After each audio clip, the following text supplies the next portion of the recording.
오늘 설교 제목이 나는 부자, 너는 상인, 이런 약간 도발적인 제목인데요. 이 오늘 본문의 결론이 이미 나와 있습니다. 12장 14절에 보시면 같이 한번 읽으실래요? 에브라임이 경노하게 함이 극심하였으니 그의 주께서 그의 피로 그의 위에 머물러 있게 하시며 그의 수치를 그에게 돌리시리라. 아멘. 근데 에브라임이라는 것은 이스라엘을 말하는데, 이스라엘이 경노케 했다. 그것도 극심하게 경노하게 하나님을 그렇게 만들었다는 겁니다. 아니, 에브라임은 하나님의 나라요, 하나님의 교회 백성들인데 왜 하나님을 이렇게 화나게 만들었을까요? 그래서 하나님을 화나게 했기 때문에 이 에브라임, 이스라엘의 운명은 어떻게 되느냐 하면 그의 피로 그의 위에 머물러 있게 된다. 진노와 심판을 받는다는 거죠. 그리고 그의 수치를 그에게 돌리시리라. 그가 수치, 부끄러움 이런 것을 고스란히 자기 몫으로 받게끔 돌리겠다는 거예요. 여러분, 이런 이 비극적인 상황이 어떻게 있을 수 있겠습니까? 여러분, 12월 첫 주일인데요, 지난 한 해 동안 우리가 열심히 하나님 섬긴다고 이렇게 살아왔는데 결론이 너 그렇게 살아왔던 게 나를 오히려 화나게 만들었다. 그래서 너는 심판과 저주를 받을 거다. 너의 부끄러움을 고스란히 너에게 돌려주겠다. 와, 여러분, 만약에 이렇게 되면 이거 굉장히 위험한 거 아니겠습니까? 그런 면에서 좀 조심스럽지만 오늘 정말 이 연말을 맞이해서 우리의 삶이 과연 하나님을 분노케 했는가, 하나님을 기쁘시게 했는가, 이런 것들을 점검해 볼 필요가 있는데, 문제는 내가 뭘 잘못했는지 알아야 그것을 회개할 텐데, 이 이스라엘의 가장 큰 잘못은 내가 뭘 잘못했는지 모른다는 사실이에요. 여러분, 잘못한 게 뭔지를 알아야 회개해서 다시 회복될 수 있을 텐데 나는 뭐를 잘못했는지 모르겠다고 항변하고 있는 모습이 성경구절 7절 8절에서 이렇게 나오고 있습니다. 그는 상인이라 손에 거짓 저울을 가지고 속이기를 좋아하는도다. 에브라임이 스스로 뭐라고 말하느냐 하면, 나는 실로 부자라 내가 재물을 얻었는데 내가 수고한 모든 것 중에서 죄라 할 만한 불의를 내게서 찾아낼 자가 아무도 없다. 이렇게 말하고 있습니다. 뭐라고요? 죄라고 할 만한 모든 불의를 내게서 아무도 찾을 수가 없다. 나는 잘못한 게 없다. 나는 아무리 나를 들여다봐도 뭐 잘못한 게 없는데 뭘 자꾸 회개하라고 하냐, 그 얘기죠. 우리가 예배 시간에 참회의 기도를 드리는 시간이 있는데, 우리가 기도회를 할 때 다 같이 회개합시다, 자신의 죄를 자복하십시다, 이런 순서가 있는데 도대체 그 시간이 지루한 거예요. 뭔가 잘못한 게 있어야 회개를 할 텐데 잘못한 게 생각이 나지 않는 거예요. 그런데 내가 잘못한 것이 없다라고 생각하게 된 그 근거가 뭐냐면, 나는 부자라 하는 것 때문에 그렇다는 거예요. 왜냐하면 내가 이렇게 물질을 얻고 재물을 얻었다고 하는 것은 내가 성공했다는 증거인데, 이 성공이라고 하는 것은 하나님의 축복의 결과이기 때문에 내가 부자가 되었다고 하는 얘기는 하나님께서 은혜를 주셔서 내가 이렇게 좋은 결과를 가졌기 때문에 이 모든 과정 속에서 하나님이 나에게 은혜를 주시고 축복해 주셔서 내가 이런 상황에 있는데 감히 누가 뭐라고 그러겠냐. 하나님이 축복해 주셨는데. 왜냐하면 내가 나름대로 열심히 재물을 얻으면서 내가 수고한 일들을 사람들이 함부로 말하면 안 된다는 거죠. 내가 얼마나 애썼는 줄 아느냐, 내가 얼마나 수고했는 줄 아느냐, 내가 얼마나 여기까지 오기에 애를 썼는 줄 아느냐. 너희들은 게을러 터져가지고 하지 못해가지고 이렇게 부를 축적하지 못했는지 모르지만 나는 정말 애썼거든. 그러므로 내가 한 것에 대해서 너희들이 함부로 말하면 안 되지. 너희들이 괜히 하는 말은 시기와 질투 때문 아니겠냐. 네가 그냥 가진 자에 대한 묘한 적개심과 분노를 가지고 네가 이렇게 시기심을 가지고 나에게 함부로 얘기하는지 모르겠지만 네가 그렇게 얘기할 것은 아니다. 내가 여기까지 오게 되기까지 너희들이 알지 못하는 남 모르는 노력을 한 것이고 그것에 대해서 함부로 너희들이 말할 것은 아니야. 아무것도 내게서 잘못한 것을 발견할 수 없을 만큼 나는 떳떳하게 여기까지 왔거든. 이렇게 얘기하고 있는 이 에브라임의 형편을 우리가 살펴보시면 여기 1인칭 대명사가 계속해서 나오고 있습니다. 나는 실로 부자라. 나는, 그리고 내가 재물을 얻었는데, 그리고 내가 수고한 모든 것 중에서 죄라고 할 만한 불의를 내게서 찾을 것이 아무것도 없다. 니들이 내게 대해서 뭐라고 할 만한 것이 내게 잘못이 없다. 나는 내가 열심히 수고해서 재물을 얻고 이렇게 여기까지 왔는데, 여러분 여기에 1인칭 대명사 나라고 하는 것이 계속 나오는 것을 보면서 야, 이 사람이 뭘 놓치고 있는 것을 우리가 알 수 있습니까? 그동안 너무 열심히 살다 보니까 하나님과의 관계를 놓쳐버렸어요. 하나님과 너와 나의 관계라고 하는 걸 놓쳐버리고 하나님 없이 내가 이렇게 자만심을 가지고 자신만만하게 이렇게 외치면서 나는 회개할 것이 그렇게 없다라고 얘기를 하고 있는 거죠. 그런데 사실 여러분, 우리는 하나님의 백성으로서 저와 여러분이 나 할 것이 아니라 항상 생각해야 될 것은 뭐냐면 나와 하나님과의 관계입니다.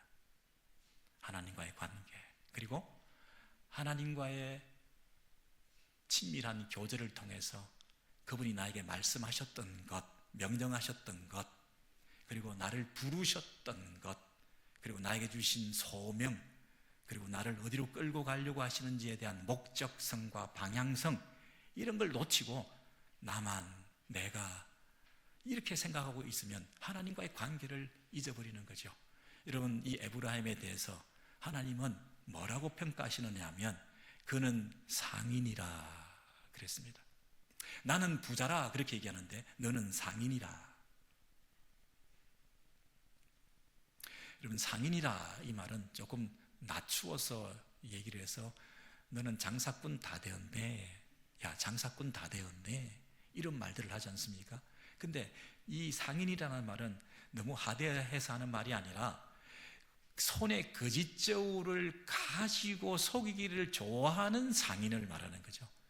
비즈니스 하는 것 자체가 나쁜 것이 아니라 뭔가 속이려고 드는, 이득만 취하려고 하는 그런 삶을 살아가려고 하는데 혈안이 돼 있는 이런 사람을 향해서 장사꾼 다 되었다, 이런 얘기를 하죠. 나는 이만한 비즈니스를 했습니다. 나는 이만한 교회를 일구었습니다. 나는 이만한 입지전적인 인물로 미국에 와서 이렇게 가정을 일구었습니다 라고 얘기할 때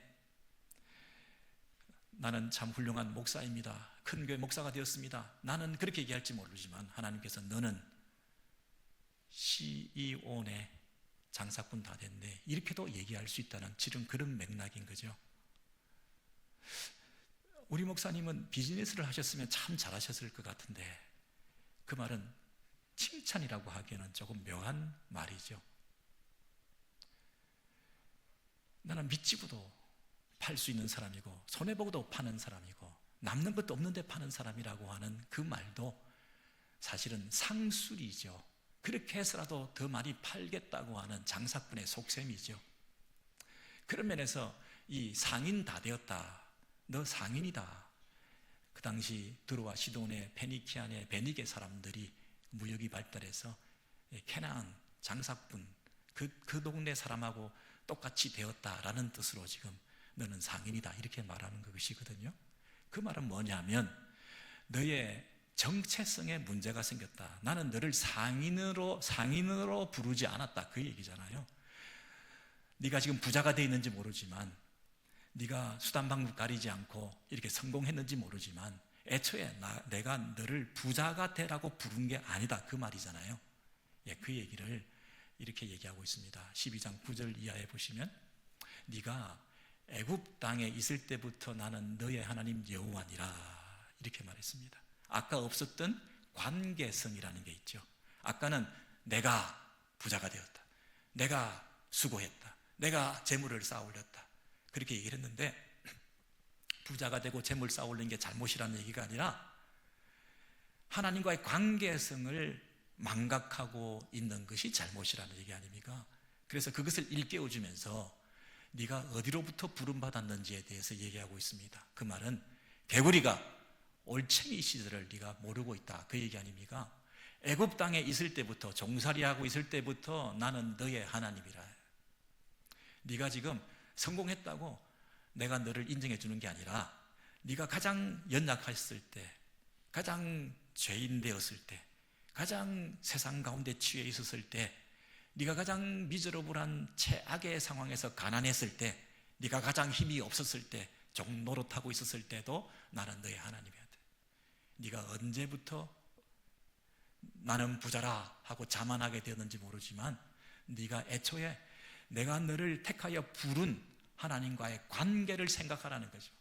나는 풍요를 보장해 주는 바알 신이 아니라 너를 선택하여 불러낸 너와의 언약 관계 속에 있는 여호와라, 그걸 생각하라는 거죠.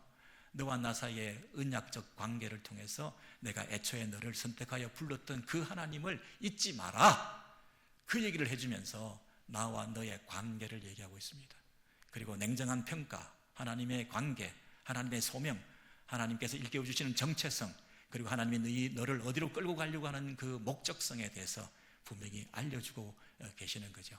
그래서 너는 이제 장막에 다시 거주하게 하기를 명절날에 하던 것 같이 하게 하리라 그랬습니다. 여러분, 초막절 1년에 일주일 정도 초막에 거하면서 텐트 안에 생활하면서 네가 애초에 어디서부터 건진받았는지, 광야의 영성을 회복해서 광야에서 아무것도 의지할 데 없는 가운데 하나님만 바라보게 하는 그 훈련을 통하여 하나님과의 관계를 다시 한번 친밀하게 회복하자. 네가 지금 마음이 높아져 있으니 마음을 낮추어서 초심으로 돌아가고 첫사랑으로 돌아가서 하나님께서 너를 애초에 어디서부터 불러내었는지에 대해서 감격하고 이 모든 것이 하나님의 은혜였구나라고 고백할 수 있게끔 내가 만들어주겠다. 내가 그동안 선지자에게 말하고 이상을 많이 보여주었고 선지자들을 통해서 비유를 베풀어서 내가 너와의 관계를 위해서, 내가 너와의 관계를 통해서 친밀한 관계를 회복하기 위해서 선지자들을 보내어서 그렇게 우리 관계가 그렇게 중요하다고 하는 걸 연결시켜 주려고 애를 쓰는데, 내가 보내준 선지자를 무시하고 내가 보낸 선지자를 무시하는 것은 곧 나를 무시하는 것이 되고, 너 혼자 자립하고 독립해서 잘도 살아왔으니 이걸 네가 잘 살았다고 말할 수 있겠냐? 회개해라, 돌이키라. 여러분, 세상에는 두 가지 부류의 신자가 있을 수 있겠네요. 이 땅에서 살아가는 삶은 두 가지 생활 방식이 있는데, 첫째는 하나님께서 나를 어디서 부르셨는지, 나 같은 것을, 이 올챙이가, 이 버러지 같은 게 하나님의 은혜로 선택되고 부름받아가지고 하나님의 자녀가 되었고 하나님과의 언약 관계를 맺게 되어서 하나님께서 여전히 나를 책임져 주신다 하는 사실에 감사하고, 날마다 나에게 일깨워 주시는 하나님의 말씀 붙들고 그 말씀 의지해서 하루하루 매 순간 살아가는 그런 삶이 있는가 하면, 두 번째는 하나님이 나를 불러내신지는 모르지만 내가 살다 보니 이 땅에서 살아남아야 되겠고, 나를 왜 불러내었는지, 나를 왜 여기까지 오게 하셨는지에 대해서는 자꾸 둔감해지고 그냥 이 땅에서 살아남기 위해서 애를 쓰고 내가 수고하고 애써서 막 노력하는 바람에 이렇게 성공해서 참 이 모든 게 하나님의 축복이야, 하나님께 감사해, 이렇게 살아가는 삶의 방식과 두 가지가 그렇게 있다는 거 아니겠습니까? 매 순간 하나님의 은혜에 붙잡혀서 하나님이 변수가 아니라 상수로 여기면서 늘 하나님과의 관계를 더 중요하게 생각하면서 그 하나님의 부르심에 우리가 늘 깨어있고, 그리고 나를 인도해 가시는 하나님의 손길을 의지하면서 날마다 부어주시는 그 말씀을 붙잡고 살아가는 그런 삶을 살지 않으면 어느덧 나도 모르게 세상을 기웃거리면서 이 땅에서 성공하고 승리하는 방법과 비결을 잘 배워가지고 잘 살아남고, 나는 이렇게 성공했으니 이 모든 것이 하나님의 축복이었습니다 라고 말하는 정도의 수준의 그런 신자가 되고 만다는 것 아닙니까? 그래서 이 부분을 정확하게 얘기해 주시기를 11장 12절 이하에 12장 1절까지 보시면, 에브라임은 하나님 앞에 대해서 신실함이 없다, 정함이 없다, 이 마음이 하나님 앞에서 늘 정함이 없고 흔들린다는 거죠. 그러니까 내 안에서 하나님에 대한 믿음이 흔들리다 보니까 우리의 삶은 어떻게 나타나느냐 하면 여기저기 기웃거리게 된다. 그것이 마치 바람을 따라가는 것 같다. 바람을 먹는 것과 같아. 여러분, 바람이라고 하는 것은 형체가 없는 것이고 손에 잡히지도 않는 것인데, 먹어도 배부르지도 않는 것인데, 그 바람을 먹으면서 그 바람의 자취를 따라다니면서 분주하게 이것이 배부른 것이냐, 이것이 바른 삶을 사는 것이냐 쫓아다니지만, 그것은 마치 아수르와 계약을 맺고 기름을 조공을 애굽에 보내는 것과 같아, 이렇게 말을 하는 것이죠. 하나님께 대한 경외심, 하나님에 대한 신뢰, 이것이 우리에게 가장 굳건한 반석이 되어야 되는데, 우리는 하나님에 대한 정함, 하나님에 대한 철저한 신뢰, 이것이 막 흔들리다 보니까 더 반석이 될 만한 것을 찾아다니면서 아시리아에 그리고 애굽에게 조공을 바치고, 둘 다 힘이 세 보이면 양쪽에 다 보험을 들기도 하고 줄서기를 하면서 외교에 능하고 정치에 성공했다고 착각하고 우리가 드디어 안정적인 나라를 세워나간다, 이렇게 착각을 하게 되었다는 것이죠. 여러분, 이 호세아서는 BC 750년경에 여로보암 2세를 배경으로 하는 선지서 아닙니까?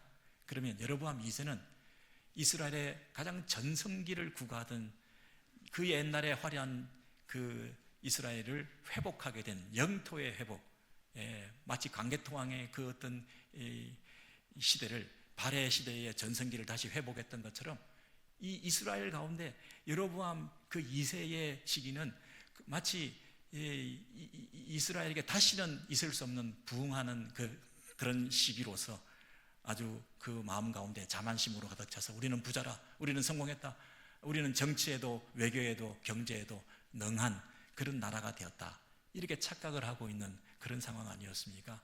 그런 상황에 하나님께서는 이스라엘 백성들에게 그렇게 살면 안 된다, 이렇게 기회주의적인 처신을 하면 안 된다, 하나님을 겉으로는 믿는다고 하면서 그렇게 기만적인 모습을 취하면 안 된다, 하나님께 정한 마음이 없이 아수르에게, 여러분, 아수르는 그 이후에 혈맹을 맺고 조공을 바치고 동맹을 맺어서 이 이스라엘과 아수르 사이에는 이제 정말 끊을 수 없는 그런 동맹관계인 줄 알았는데, 여러분, 여로보암 2세가 죽고 난 다음에 30년 후에 그 동맹이었던 아수르에 의해서 이스라엘이 멸망하는 이 역사의 아이러니를 여러분 뭐라고 어떻게 설명할 수 있겠습니까?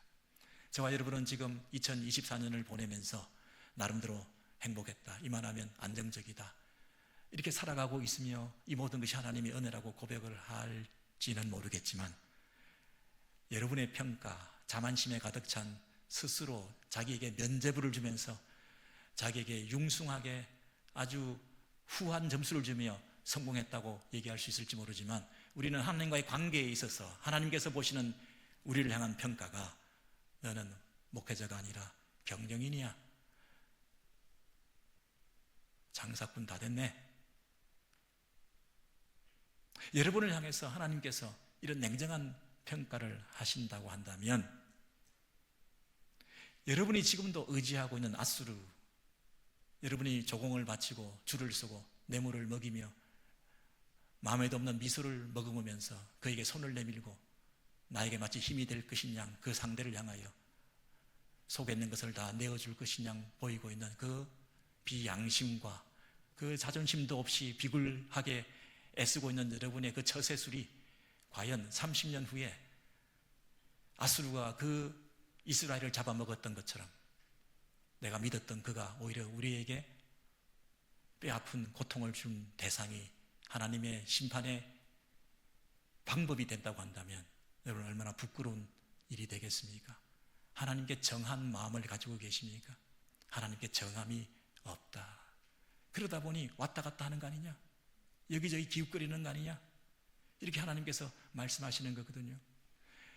우리는 그래도 할 말이 있죠. 예배는 잘 드렸습니다. 호세아서 12장 11절에 보시면 길앗이나 그리고 길갈에서 유서 깊은 전통적인 신앙의 도시에서 숫송아지로 제사를 드리고 무리가 모여가지고 집단적인 예배를, 대형 집회를, 예배를 드리고, 그리고 화려하고 찬란한 것으로, 큰 것으로 수송아지 제사를 드리고, 그 제단은 밭 일항에 쌓인 돌무더기 같아요. 돌무더기, 밭에 있는 돌무더기 같이 그 많은 제단을 쌓아서 예배를 드렸던 이런 예배. 여로보암 2세 때는 정치도, 그리고 경제도, 그리고 종교도, 외교도 모든 면에서 찬란했던, 하나 부족함이 없었던 그런 부흥한 나라인 줄 알았는데, 여러분, 이 종교적인 영역까지도 제사의 혈안이 되어서 많은 사람들이 모여 하나님을 높여드리는 이 구복적인 마음에 이 예배도 열심히 드리고 있는 이런 우상숭배가 행행하는 길르앗, 길갈, 그것이 이스라엘 역사에서 얼마나 큰 의미를 가지는 도시인지 우리가 알진데, 여러분, 종교 행위를 통해서 그 길을 더럽히고 있는 이 모습이 그들의 종교적인 부흥이라고 이렇게 포장하면서 스스로 자만하고 자위하고 있었던 그들의 모습, 자신들의 찔리는 양심을 속이며 종교적인 행위로서 포장한 채 그 신앙 행위를 계속함으로 위로를 받고 있었던 이 이스라엘의 영적인 상태, 이것들이 얼마나 하나님 보시기에 역겨웠겠습니까?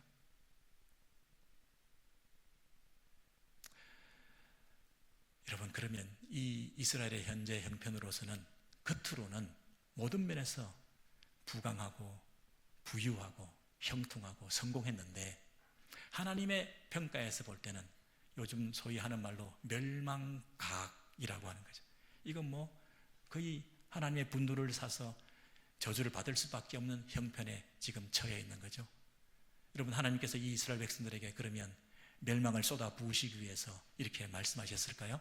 호세아 선지자를 세우신 것은 다시 한번 호세아에게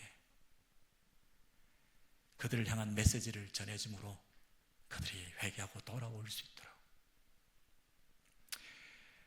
아무리 말로 해서 안 되니까 호세아가 실제로 결혼을 부정한 여인들을 통해서 몸소 겪어보면서 저렇게 뼈아픈 남편을 아프게 하는 그런 여인을 통해서 이 남편이 또 참고 또 용서하는 이 모든 과정 속에서 하나님이 그 백성들을 향한 마음이 어떠한지를 일깨워 주기 위해서 몸으로 삶으로 메시지를 전하게 한 이 호세아 선지자를 통해서 결국 하나님께서 돌아오게 하기를 원하는 그 사랑의 마음이 이스라엘 백성들에게 있었던 것이죠.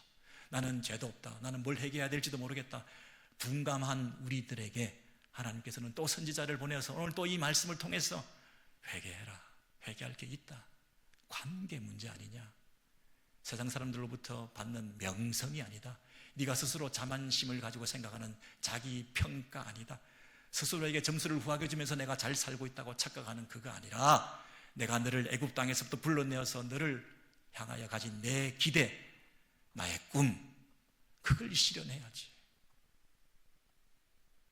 그런 마음으로 오늘 이 말씀을 우리가 달게 받고 있는 것이겠죠. 이 정도면 충분한데 뭘 또 회개를 하냐고요. 하나님께서는 우리에게 일깨워 주시기 위해서 한 사람을 등장시키는데, 그것은 이스라엘의 조상인 야곱입니다. 호세아 12장 3절 이하에 보시면 야곱이라는 사람이 있었지 않았냐, 이스라엘아 너희들의 조상인 야곱이 있었지 않았냐. 야곱은 사실 너희들과 지금 똑같은 짓을 하고 살았었어. 심지어 이 야곱은 모태에서부터 형 발 뒤꿈치를 잡았다. 이 야곱의 손은요, 남을 잡고 늘어지는 손이에요. 남을 붙들어서 쓰러뜨려서 자기가 승리하는 손이에요. 남을 붙잡고 실험해서 내가 이겨 먹기 위해서 그를 무너뜨리기 위한 그 손이에요. 남의 것을 쟁취하는 그런 손이에요. 그 손을 이 야곱이 성장해가지고는, 여기서 힘으로는 이렇게 번역했지만 모태에서 어린아이 때부터 그랬는데 성장해가지고는, 장성해가지고는 이런 뜻이죠. 인간적인 힘을 최대로 발휘할 수 있는 전성기에는, 그 말입니다, 어린아이일 때부터, 모태에서부터 그런 본질과 기질을 가지고 있던 그 인생이 이제 태어나서 성장하고 자기가 힘이 있고 장성하고 이제 더 큰 힘을 가졌다고 생각하는 전성기에는 이제 하나님까지 붙들고 늘어졌다, 이 말입니다. 에브라임 2세 이스라엘이 이제 잘 살게 되었다고, 이스라엘의 전성기에는 이제 하나님도 모른다고 그러는 거구나, 네가 하나님처럼 되어 살고 있구나, 이렇게 말씀하시면서 천사와 겨루어 이기고, 여러분 이 나루토에서 있었던 야곱이 하나님과 씨름하는 그 장면을 설명하면서 호세아 선지자는 창세기에서 우리가 잘 보지 못했던 그 본문의 사건을 주해를 하고 주석을 달고 재해석을 하면서 핵심이 뭐냐면 그가 울고 하나님 앞에 간구했다, 이렇게 말하고 있습니다. 호세아는 호세아의 청중이 있습니다. 호세아서는 호세아서를 읽고 있는 독자가 있습니다. 그 독자에게 지금 뭐라고 얘기하냐면, 과거의 창세기에 야곱의 그 나루토 사건에 하나님과 씨름하는 그 사건은 뭐라고 얘기할 수 있느냐 하면, 그가 원래 모태에서부터 붙잡고 늘어지면서 심지어 좀 힘이 있을 때는 하나님과도 겨루어서 이길 수 있다고 생각하고 살았던 그 야곱이었는데, 그 야곱이 울며 하나님께 은혜를 구하는 시점이 있었다는 거예요. 근데 놀랍게도 그것을 이기고라는 말을 쓰고 있습니다. 여러분, 운다는 얘기는 졌다는 얘기인데, 져야 울잖아요. 내가 아무것도 아닌 것처럼 쓰러져야 그때부터 잘못했다고 울고 불고 그렇게 해야 될 거 아닙니까? 그런데 여기서 씨름을 하고 천사와 겨루어 이기고 그 다음에 울었다, 이게 앞뒤가 잘 안 맞는 것 같지 않습니까? 근데 이 얘기는 이런 얘기입니다. 그동안 야곱이 손을 어떻게 썼습니까?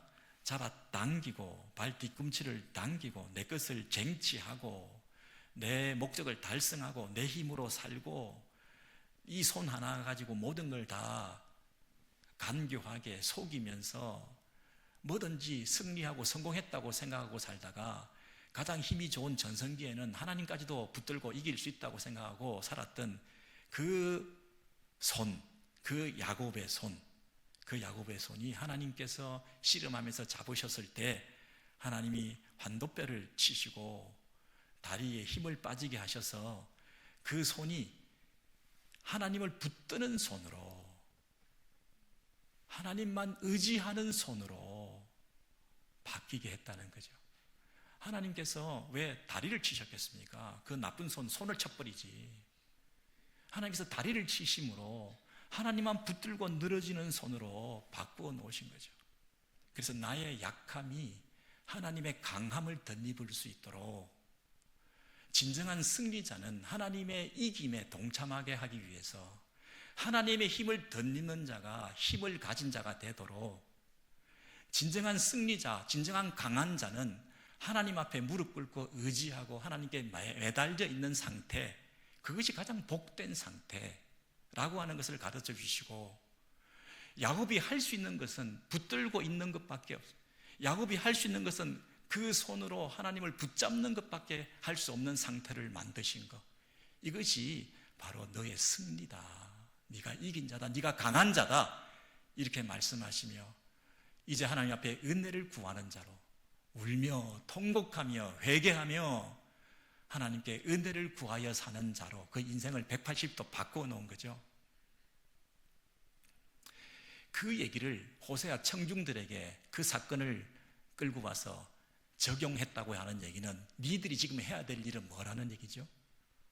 울며 하나님께 매달리고 너의 그 강한 손을 내려놓고 하나님의 강한 손을 의지하고 하나님께 은혜를 구하는 이스라엘 백성이 된다면, 야곱이 이스라엘 되었던 것처럼, 야곱이 그 인생 가운데 변화가 일어나게 되었던 것처럼 너희들도 살 길이 있다, 너희들도 소망이 있다, 너희들도 멸망하지 않을 수 있다, 너희들도 30년 후에 아시리아에 멸망당하는 그 비극을 눈앞에 두고 있는데, 너희들은 지금 모르고 있는데 시시각각 멸망의 시간이 다가오고 있는데 네가 울고 하나님께 다시 한번 회개하고 하나님을 의지하는 삶으로 바뀌어지게 된다면, 나에게 돌아오고 나를 의지하는 인생으로 바뀌게 된다면 너도 회복의 실마리가 있게 되는 거 아니냐. 여러분, 지금 우리에게 하시는 말씀이죠. 우리가 해야 될 일이 뭔가에 대해서 일깨워주고 계시는 거죠. 이만하면 됐다 자만하지 마시고, 나한테 누가 뭐라고 그래 착각하지 마시고 하나님 앞에서 보라는 거예요. 하나님이 너를 왜 불렀는지, 하나님이 너를 평가할 때 장사꾼 다 됐네, 내가 너를 장사 잘하라고 불렀냐, 부자 되라고 불렀냐, 나하고 관계를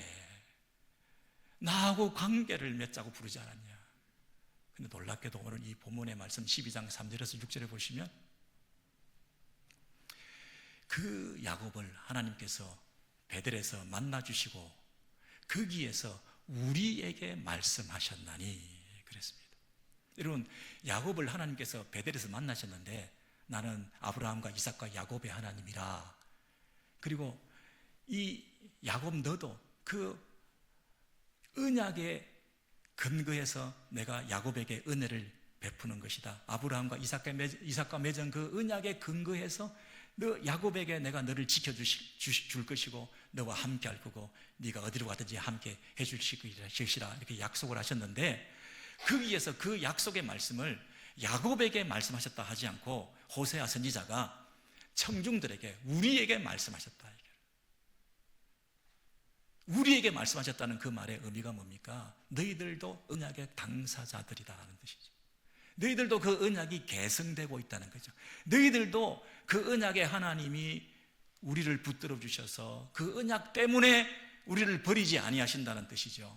그래서 여기 보시면 여호와는 그를 기억하게 하는 이름이니 그랬습니다. 여러분, 기억하게 하는 이름이 뭡니까? 뭘 기억한다는 거죠? 언약을 기억한다는 거죠.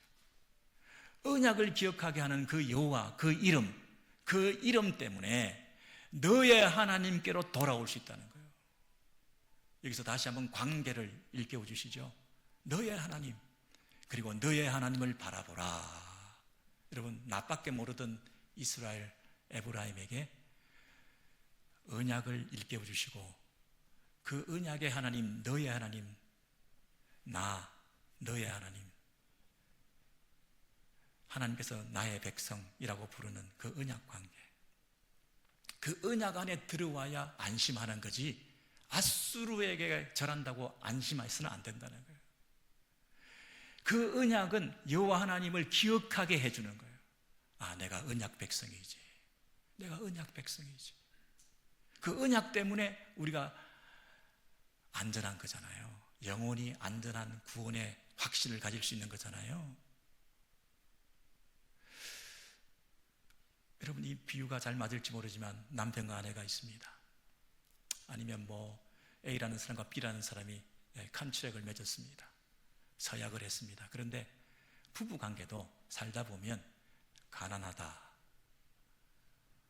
그리고 건강하지 못하다, 성격이 너무 안 맞다, 이러다 보면 상대가 미워지고 안 살고 싶고, 때로는 헤어지고 싶기도 하고, 때로는 더 좋은 사람이 나타나서 내가 그 사람을 버리기도 하고, 이러고 싶은 마음이 들기도 하잖아요. 근데 그 부부관계를 지속시킬 수 있는 것은 자꾸 변하는 상대방에 대해서 우리가 기대를 가질 수가 없는 거죠. 자꾸 내 안에 요동하는 내 마음에 기대를 하면서 그 부부관계가 지속될 수가 없는 거죠. 부부관계가 지속될 수 있는 것은 둘 사이에 맺은 언약이죠. 우리는 서약했습니다. 우리는 가난할 때나 부유할 때나, 건강할 때나 병들었을 때나 우리는 남편과 아내로서의 관계를 끝까지 지키겠습니다. 그 커버넌트에, 그 컨트랙에 우리가 신실하기 때문에 A라는 사람과 B라는 사람이 그렇게도 안 맞는데 같이 갈 수 있는 거잖아요. 언약에 신실한 거잖아요. 하나님과 이스라엘 백성 사이에 그 불성실성이라고 하는 것은 이스라엘을 버리기에도 부족할 정도로, 1000번을 버려도 더 부족할 정도로 이 이스라엘은 패역한 호세아의 그 부정한 여인과 같은 버림받아 마땅한 이스라엘이지만, 하나님께서는 여호와라. 하나님의 이름을 기억하게 하는 그 언약 백성이라는 사실에 우리의 안정감이 있을 수 있잖아요. 그것이 우리의 영원성에 대한 보장이잖아요. 그것이 우리의 불안한 미래에 대한 확신이잖아요. 우리가 가지고 있는 구원의 근거지 않습니까? 내가 쌓아올린 돈, 명예, 이것이 안전지대가 될 수 없잖아요. 하나님 그분이 나와 맺은 그 언약을 성취하시기 위해서 당신의 아들까지 주시면서 그 언약을 이루시기 위해서 한쪽 편의 언약에 불성실한 우리의 그 죄값을 다 뒤집어 쓰시고 당신 아들까지 내어주셔서 그 언약을 성취하셨지 않습니까? 그 언약의 성실하심을 보이기 위해서 그 죄까지도 감당하셔서 우리를 언약의 성실한 자로 죄 없다, 우리를 어렵다 여겨주심으로 하나님과의 언약 관계를 지속해 나가기를 원하시는 하나님의 열심이 있지 않습니까? 이게 하나님의 언약이고 하나님의 사랑이고 그 백성을 향한 끝없는 그분의 헤세드적인 사랑 아닙니까? 그러니 우리는 그 언약에 근거할 때 예수 그리스도 안에서 그 언약의 성취의 절정을 이루었던 십자가를 생각하면서 하나님은 당신의 아들까지도 우리를 위해서 죽이시기까지 하시면서 우리를 어렵다 여겨주셔서 우리와 맺은 그 언약을 지속해 가셔서 우리를 영원히 당신의 백성, 당신의 자녀 삼으시는 것이구나 하는 그 언약에 눈뜨게 될 때 내 마음에 기쁨이 있고 내 마음에 진정한 만족이 있는 거 아닙니까? 이것이 내 힘이 되는 것 아닙니까? 그래서 야곱은 히브리서 11장 21절에 보시면 죽을 때에 이 믿음 가지고 언약적 믿음을 가지고 자신의 후손들을 축복하고 자신들의 후손을 축복하고 우리 새끼들 잘 되기 위해서 축복한 게 아니라 아브라함과 이삭과 야곱의 그 자손 대대로 이어져 내려오는 하나님 나라의 그 언약에 근거해서 그 후손들을 축복하고 이제 다리를 절뚝거리며 그 지팡이 머리에 의지하여 이 하나님을 경배하였다. 하나님을 의지하기로 내 힘으로 살려고 했던 야곱이 하나님을 의지하고 사는 하나님의 백성으로 거듭나서 그가 마지막으로 죽으면서도 할 수 있었던 것은 그 언약의 하나님을 예배하고 그 언약의 하나님을 신뢰하는 것으로 그 죽음을 맞이할 수 있었던 거죠. 그가 죽었습니다. 그러나 그 언약은 살아있습니다. 그 언약은 영원할 것입니다. 왜냐하면 하나님께서 살아계시기 때문입니다. 하나님께서 우리와 맺은 그 언약을 끝까지 신실하게 지키셔서 우리를 영원까지 인도해 주실 것입니다. 이것이 믿음입니다. 여러분 2024년 연말에 우리가 혹시라도 자만해서 이만하면 됐다, 내가 성공했다, 내가 안정적이다, 내게 아시리아가 있다, 그리고 애굽에게 보험도 드러났다, 이렇게 착각하고 계시는 분 계십니까? 언약의 하나님께 돌아가시기를 바랍니다. 하나님만이 우리의 소망의 근거가 되시는 거죠. 그 어떤 것도 안전한 것이 없습니다. 30년 후면 혈맹을 맺었던 그 나라가 우리를 침공해 오는 그런 각박한 현실 가운데 자국의 이익을 추구하고 그리고 각자 자기가 살아남기 위해서 애를 쓰는 그런 세상 속에서 우리는 살아가고 있습니다. 믿을 대상이 아무도 없는 것이죠. 여러분 혹시 저와 여러분이 이 연말을 다 맞이해서 부자라 그러기는커녕 너무 가난하다, 아시리아가 있어서 든든하다, 나는 아시아도 에돔도 애굽도 아무것도 없다, 나는 혼자다, 나는 의지할 게 없다, 남들은 떵떵거리면서 성공했다고 그러는데 나는 정말 불쌍한 존재다. 이 연말에 더 섭산하고 외로운 것은 웬일일까? 혹시 그런 마음이 드시는 분이 계신가요? 지팡이를 의지하고 하나님을 향하여 경배하시기를 바랍니다. 언약의 하나님을 붙드시기 바랍니다. 모든 것은 사라져도 나와 하나님이 맺으신 그 언약은 살아있는 것입니다. 아무리 불편한 관계 속에서도 그 언약을 기억하며 그 언약 때문에 우리 관계를 유지할 수 있는 것처럼 하나님과의 관계도 그 언약 때문에 하나님께서 십자가에 당신의 아들을 죽이시면서 우리의 언약 관계를 계속해 가시는 그 영원한 참 사랑, 진정한 사랑, 그 사랑의 언약을 우리가 기억할 때 우리의 구원은 안전한 것이요, 우리가 죽으면서도 지팡이를 의지하여 하나님께 경배할 수 있는 근거가 되는 거 아니겠습니까? 이것이 우리의 진정한 만족입니다. 이것이 진정한 우리의 위로가 되는 줄 믿습니다.